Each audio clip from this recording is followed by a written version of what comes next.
لم تكن فرحة العمر أغلى من الوطن، لذلك لم يجد هذان العروسان إلا تحويل لحظة تبادل عهود زواجهما إلى معاهدة سوريا على الوفاء والمحبة، ليتحول عرسهما إلى عرس وطني بكل ما تحمل الكلمة من معنى. نحن عايشين بلبنان وبنتي بدها تتجوز بسوريا، وطرحنا الفكرة عبيا قلنا له نحن لازم نعمل لها الحفلة بسوريا انه ننتصر على هالاعداء اللي عم بتجي على دولتنا. انا حبيت زوج بنتي ببلدي بوطني سوريا المحبة، سوريا العالية، سوريا المحبة، سوريا الوفاء لشعبها. هالصبية وهالشاب انه عملوا هالفكرة عم بيفرجوا الدنيا كلياتها انه سوريا ما بترضى. أعلام الوطن الغالي حلت مكان الزينة التقليدية في الأعراس، ليؤكد من حضر أن عزة وكرامة سوريا هي الفرحة، وأن ما من عروس أغلى وأجمل من سوريا. حابب أقول إن شاء الله ما بقى بصير شيء بسوريا كلها. أكيد هذا عرس الوطن كله، مو بس عرسي أنا.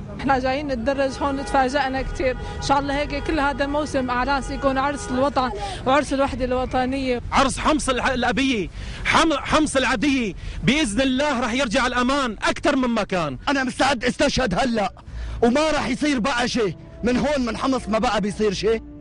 عرس أكد أن أفراحنا مستمرة وقائمة، لأن المستقبل مستمر، ولن يستطيع أحد أن ينال من مستقبل الوطن الغالي.